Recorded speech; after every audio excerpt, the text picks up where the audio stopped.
Vous êtes entrepreneur et vous avez l'impression de courir toute la journée sans forcément en plus faire avancer votre entreprise.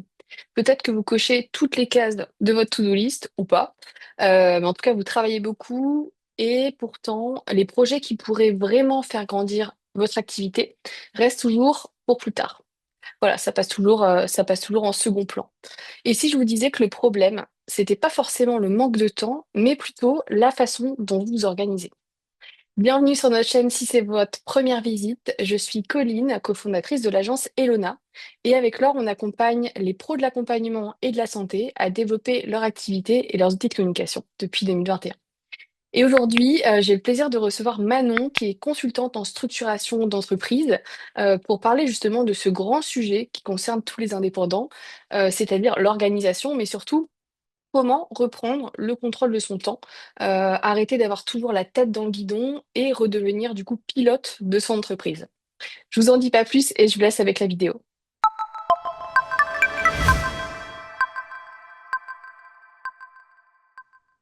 Salut Manon, bienvenue. Salut, merci.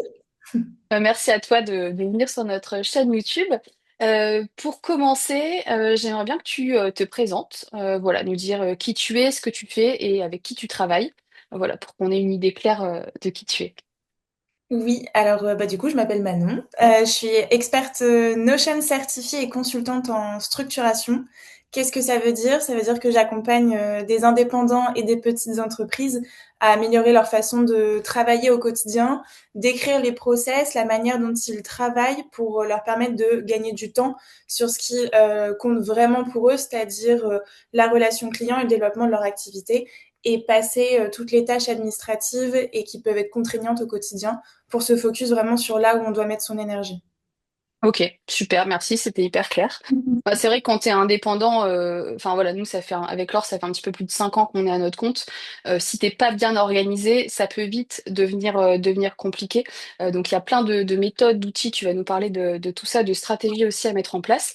C'est un sujet, nous, qu'on aime beaucoup avec Laure, l'organisation. On est toutes les deux très bien organisées et je pense aussi c'est pour ça que voilà, Elona marche bien aussi aujourd'hui, c'est qu'on a su dès le début mettre en place des process, une bonne organisation et qu'on arrive aussi à la moduler en fonction de nous. Mais moi, ce que je perçois beaucoup chez les indépendants qu'on accompagne et qu'on côtoie, c'est qu'il y en a beaucoup, quand ils arrivent à un stade un peu avancé de leur activité, où ils ont beaucoup de clients, beaucoup d'activités, qui bossent énormément, qui avancent même un petit peu, comme on dit, la tête dans le guidon, et qui bossent beaucoup et qui sont pas forcément hyper productifs. Voilà, est-ce que tu peux me parler un petit peu de tout ça pour introduire le sujet? Ouais, bien sûr. C'est vrai que l'erreur numéro une que je vois chez les gens que j'accompagne aussi, c'est la to-do list interminable où on va juste au quotidien venir cocher des cases. Souvent, ces cases-là, elles sont là pour remplir un accompagnement client, une production qu'on doit faire pour un client, mais elles remplissent pas forcément un objectif de développement de son activité. Ce qui fait que quand on est dans ce schéma-là, on prend jamais vraiment de la hauteur pour venir améliorer la manière dont on fonctionne aujourd'hui. Et le but d'améliorer la manière dont on travaille, c'est pas juste de rendre sa vie plus paisible et que ce soit plus fluide dans son quotidien. C'est vraiment de pouvoir. Le but ultime, c'est de gagner du temps, trouver Mhm. les points de friction dans les outils qu'on utilise, dans la manière dont on organise son agenda pour avoir plus de temps, soit pour aller chercher de nouveaux clients, soit pour apporter encore plus de qualité à ses clients, tout en ayant du temps pour développer son activité, développer des projets internes qui vont faire grandir aussi sa structure. Ouais. Ouais, parce que c'est vrai que moi, je le vois aussi dans les thérapeutes, enfin les indépendants que j'accompagne. euh, Il y a ce moment-là où tu as déjà de l'activité et tu as envie de lancer un autre projet du style lancer un programme en ligne qui te demande beaucoup de temps, beaucoup d'énergie, ou alors prospecter les entreprises. Et pareil, c'est des choses dont on n'a pas forcément l'habitude. Donc si derrière, il n'y a pas quelque chose qui roule, et si t'as pas le temps, comme tu disais, si t'as pas des temps où tu prends du recul et tu peux te poser sur cette stratégie, ça devient un petit peu compliqué. Donc merci pour tout ça. Et j'aimerais bien qu'on parle, si tu veux, du mythe un peu de la zone de confort. On entend beaucoup quand tu es entrepreneur, mais il faut sortir de sa zone de confort pour aller plus loin, etc. Ce que je trouve aussi un petit peu toxique finalement. Je veux bien que tu nous en parles un petit peu pour expliquer en termes d'orga comment voilà, comment ça se passe, la zone de confort, etc., quoi. Ouais, bah en fait, c'est vrai que sortir de sa zone de confort, c'est un peu comme demander à une voiture d'être à plein régime tout le temps, parce que le fait d'aller sortir de sa zone de confort et tester plein de choses, c'est bien, parce qu'on entend qu'il faut venir tester pour expérimenter, pour trouver de nouvelles idées, pour développer son activité, etc. Mais toute son organisation, toute sa manière de travailler ne doit pas être basée sur le fait d'aller sortir de sa zone de confort. Pour moi, il faut plutôt agrandir cette zone de confort, c'est-à-dire capitaliser sur ce qu'on sait bien faire, sur optimiser l'existant pour, encore une fois, venir dégager du temps pour aller expérimenter de nouvelles choses. Mais c'est vrai que quand on va aller chercher sans cesse de nouvelles formations, aller chercher sans cesse à monter en compétence sur des compétences qui sont pas notre cœur de métier. De un, on va s'éparpiller pour aller chercher ces nouvelles ressources, ces nouvelles connaissances. Et de deux, bah finalement, c'est pas là où on a de la valeur aujourd'hui. Mhm. C'est pas ce pourquoi on fait le métier qu'on a aujourd'hui. C'est notre objectif, c'est de développer ce qu'on a et d'accompagner nos clients et de rester en fait sur sa zone d'expertise. Et du coup, on aura beaucoup plus de pertinence à aller chercher des experts sur des sujets qu'on maîtrise pas pour gagner du temps, Mhm. plutôt que de perdre du temps et de l'énergie à aller chercher ces nouvelles compétences, à développer des projets qui rentrent pas dans la vision. En fait, c'est vrai que quand tu t'organises, quand tu développes ton activité, ton point de mire, c'est toujours ta vision. Où est-ce que tu veux être dans 6 mois, un an? Et est-ce que ce que tu fais au quotidien dans ton développement d'activité répond à ces objectifs. S'ils répondent pas à ces objectifs, ça veut dire Mhm. que tu vas prendre t'écarter de ton chemin et que du coup, il n'y a pas besoin de creuser ce sujet-là. Il faut venir simplifier son quotidien et pas venir le complexifier avec plein de projets différents, plein de formations en même temps et vraiment rester le plus simple possible pour être le plus efficace et donc rester dans sa zone de confort. Ouais. Et je trouve que c'est difficile aujourd'hui aussi. Parce que tu as beaucoup d'infos qui viennent de partout sur les réseaux sociaux. Enfin, on est tous un peu bombardés de les nouveaux outils à la mode, la nouvelle méthode à tester, etc. Moi, je le vois et j'ai plein de clients qui ont déjà beaucoup de boulot et qui sont dans cette procrastination active de bah là, je dois avancer sur ce sujet-là, mais il y a, je sais plus comment on appelle ça, je pense que c'est le syndrome de l'objet brillant. Tu vois, il y a la nouvelle méthode dont machin me parle et du coup, bah, je vais prendre 4 heures dans ma semaine pour me former à ça et au final, bah, ça sert pas forcément la vision, comme tu disais, l'objectif principal qui est de développer son activité. Ça vient un peu ouais, te détourner de tout ça, quoi. Mais voilà, je trouve que c'est difficile aussi d'y voir un peu clair là-dedans et de savoir sur quoi se concentrer, quoi. Bah, pour moi, c'est OK. Ça veut pas dire que il faut pas se former et qu'il faut pas aller tester de nouvelles choses si ça nous donne envie, mais il faut que ce soit cadré. Il faut pas qu'on Ouais. s'engouffre dans le fait de vouloir tester une nouvelle formation et d'y passer 3 semaines dans un tunnel, mais plutôt Mhm. de se dire OK, c'est toute une histoire d'organisation et d'équilibre en fait, et de se dire combien de temps je suis capable de consacrer au développement de cette compétence ou au développement de ce projet et est-ce que le temps que je vais accorder, 1 heure, 2 heures par semaine, est-ce que ça va venir empiéter quelque chose d'autre? Est-ce que j'ai Mhm. l'espace dans ma semaine, l'espace-temps Mhm. réel pour remplir cette tâche-là ou ce projet-là? Et du coup, si la réponse est non, ça veut dire que c'est pas le moment et qu'il faut peut-être le programmer dans 2, 3 mois et se laisser un peu le temps de respirer pour pouvoir dégager du temps Mhm. pour ce qui nous donne envie à ce moment-là. Et ça permettra aussi de prendre un peu du recul, de se dire, OK, je me lance pas corps et âme dans ce nouvel e-book que j'ai trouvé sur Internet sur Mhm. la nouvelle stratégie magique, et plutôt de laisser décanter ça en ayant cette méthode-là en tête et du coup en ayant une capacité de recul sur est-ce qu'elle va être utile à mon quotidien ou pas, ou est-ce que ça peut attendre quelques semaines, quelques mois. Ouais, et en plus, je trouve que quand on fait ce pas de côté et qu'on se dit, bon, c'est pour plus tard, finalement, plus tard, quand on regarde ce truc-là, on se dit, bah, c'était pas si intéressant que ça, et finalement, sur le moment, ça me semblait le truc parfait, et au final, on n'a pas tant besoin de cette nouvelle méthode ou ce nouvel outil ou autre, quoi. Donc, c'est assez marrant de faire ce constat-là quelques semaines, quelques mois plus tard. C'est une Et, bonne procrastination finalement. ouais, carrément. Ouais, ouais, c'est clair que des fois, c'est utile de procrastiner sur des sujets et de voir qu'au final, bah, ce qui me semblait super important ne l'est pas forcément et de se recentrer soi-même par rapport à ça. Mais après, c'est assez dur, je trouve, de planter la tête dans le guidon. pour reprendre cette expression, de sortir de ça et tu vas de réussir à avoir le recul pour, pour justement faire des bons choix, quoi. Mm. Mais je pense que je dis souvent qu'une activité réside dans différents pôles et ces différents pôles se nourrissent et viennent répondre à une stratégie de développement d'activité.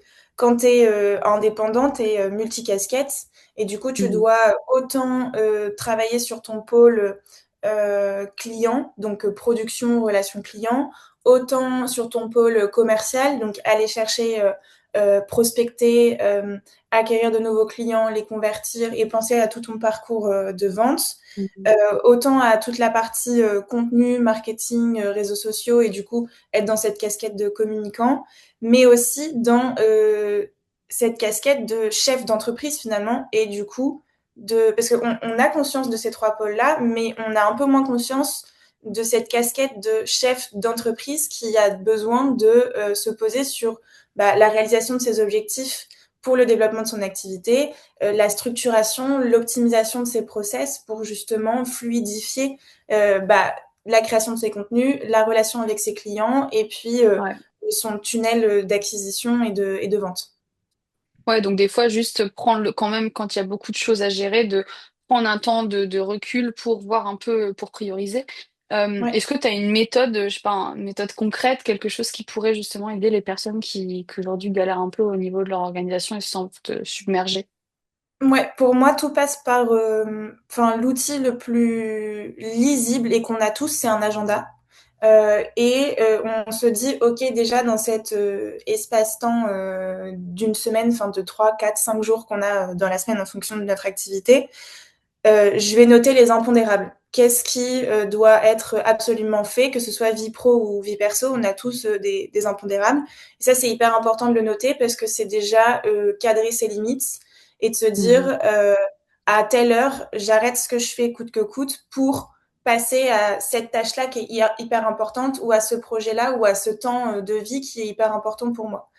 Et ensuite, l'objectif, c'est de venir travailler en bloc de temps et de venir consacrer des moments dans sa semaine qui sont vraiment pour tel type de tâche. Par exemple, les gens qui vont être dans l'accompagnement client, il faut identifier quels sont les moments dans la semaine où on va souvent être en rendez-vous client, où on va être souvent en rendez-vous prospect, où on va être souvent en production client. Donc ça, c'est un peu les impondérables pro parce qu'il faut être en capacité de estimer le temps de production qu'on va passer dans la semaine pour ses clients.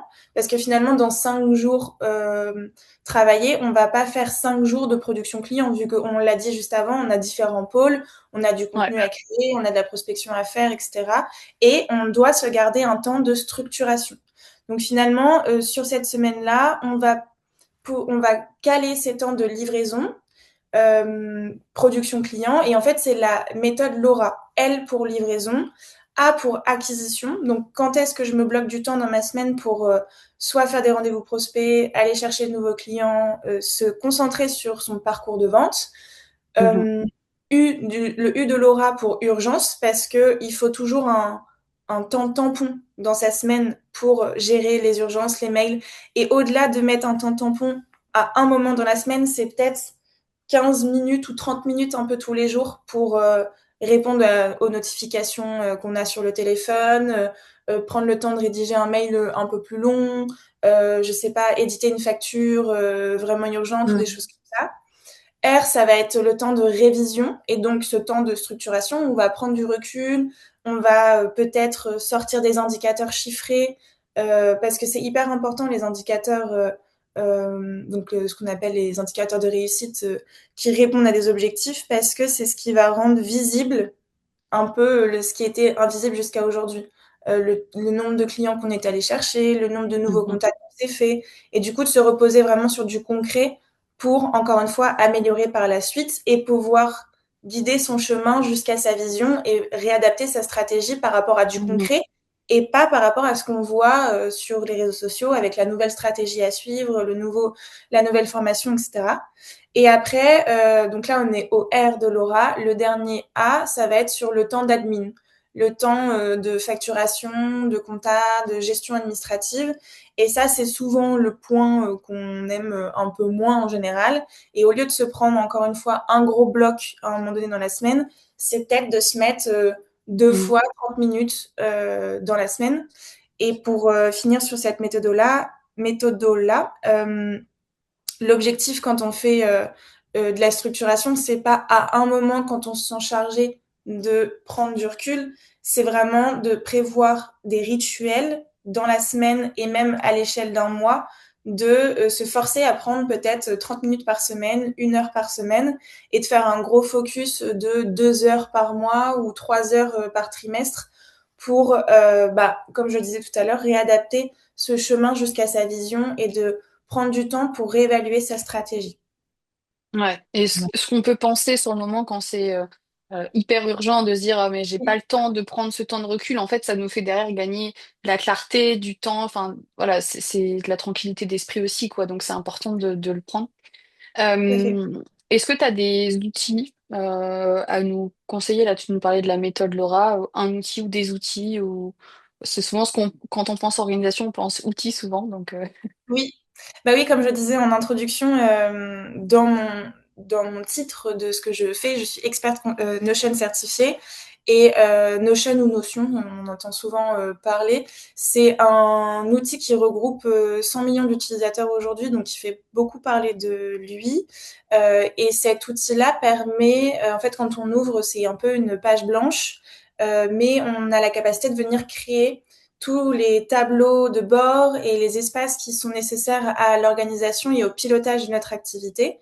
Et concrètement, l'objectif d'utiliser un outil, c'est pas de croire que l'outil magique existe, c'est déjà de venir identifier notre structuration, nos process et là où on a besoin de faire ressortir des indicateurs pour mieux piloter son activité. Une fois qu'on a une bonne connaissance de notre activité, c'est là où on va pouvoir traduire tous ces process sur un outil pour que cet outil nous Mhm. serve vraiment. Parce qu'on a beau utiliser et entendre plein d'outils différents, souvent les outils sont assez formatés et il y a des modules qui sont des fonctionnalités qui sont déjà existantes. Et du coup, pour pouvoir utiliser un outil, tu vas un peu façonner ta manière de travailler pour utiliser cet outil-là. Tu vas Mhm. te tordre aux exigences de cet outil, alors que Notion permet tout l'inverse. C'est de venir adapter ton espace de travail à ta manière de fonctionner. Et concrètement, ce que je recommande, et ça revient toujours à cette idée de fonctionner par pôle, c'est que tu vas avoir un espace pour gérer tes projets clients, ton CRM avec tes fiches contacts, les rendez-vous avec tes prospects, etc. Tu vas avoir pour ton pôle contenu toute la gestion de tes articles, de tes réseaux sociaux, etc., de tes tâches. Et sur la partie structuration, c'est là où tu vas pouvoir avoir tes indicateurs, les statistiques et pouvoir poser ta stratégie en un seul endroit et éviter encore une fois cette dispersion avec plein d'outils différents, des dossiers, des sous-dossiers, des sous-sous-dossiers, des V1, V2, V3 de Ouais. documents et d'avoir tout en un seul endroit. Et pour finir sur cet outil-là, le gros avantage qu'il a aujourd'hui, c'est qu'il y a l'intelligence artificielle qui est intégrée à cet outil, donc Claude, Gemini et ChatGPT. Et du coup, encore une fois, au lieu d'utiliser plein d'IA différentes, on a une IA qui est branchée à notre espace et du coup qui connaît notre activité. On n'a plus besoin de lui donner du contexte. Elle sait qui sont nos clients, sur quel projet on travaille, quels sont nos indicateurs, notre stratégie. Et du coup, ça vient vraiment au support aussi, à la fois pour faire Mhm. remonter des informations sur son activité, mais aussi pour lui demander de réaliser certaines choses comme la création de tâches ou la création de briefs clients. Et Ouais, je donc pourrais ça en fait parler gagner un temps pendant. fou, quoi. Ouais, Bah, c'est ça. j'imagine. Ok, super. Est-ce que tu aurais un dernier conseil peut-être sur les personnes qui nous écoutent, qui se sentent un peu débordées, qui ont envie de reprendre la main sur leur temps, arrêter de s'enfermer dans des to-do list interminables? Oui, bah, tu l'as dit, arrêter de s'enfermer, c'est-à-dire quand on n'a pas la capacité, l'envie ou l'énergie de remettre en question en fait sa stratégie, du coup sa manière de s'organiser au quotidien et vraiment au niveau opérationnel, c'est d'aller chercher les experts sur les points de son activité où on n'a pas de valeur à passer trop de temps, ou en tout cas à comprendre comment ça fonctionne, mais plutôt d'être dans je réponds à cet objectif, je réponds à ce besoin-là.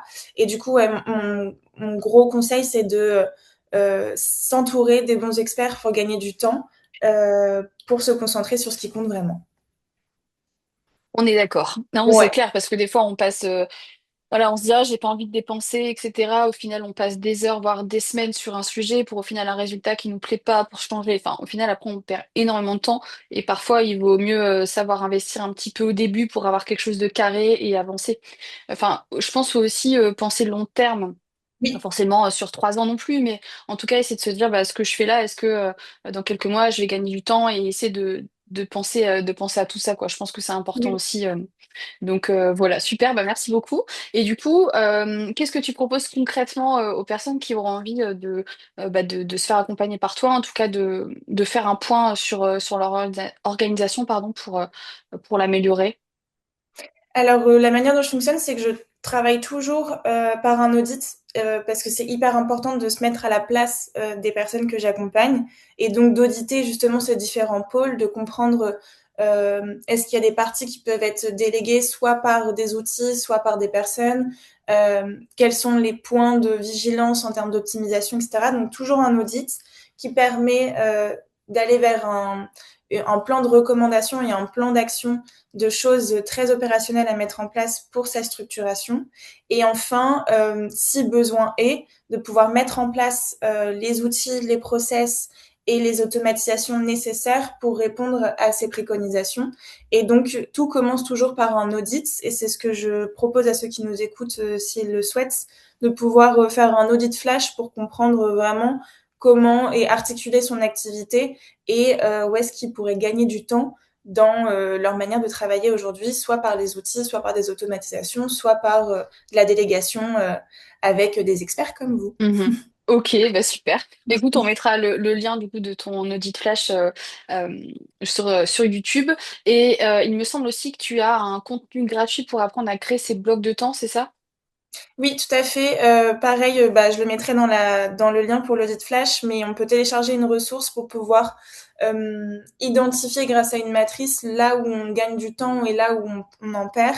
Et du coup, toujours dans cette notion d'identifier sur quel pôle en priorité on doit travailler pour optimiser son activité. Ok, eh ben écoute, génial, je donnerai tous les liens. Et puis, s'ils ont des questions, tu es aussi pas mal présente sur LinkedIn, donc ils peuvent potentiellement t'envoyer des messages par là-bas. Bien sûr, Ok, je super. tout oui. Ok, bah, génial. Super. Bah, un grand merci Manon. Je suis contente d'avoir pu aborder ce sujet de l'orga qui, comme je te le disais tout à l'heure, bah, nous tient beaucoup à cœur et ça fait partie intégrante du rôle d'entrepreneur d'être bien organisé. Donc merci beaucoup pour toutes ces infos. Et puis, bah, écoute, on se dit à bientôt. À bientôt, merci pour l'invitation, c'était un plaisir. Bon, génial. Merci.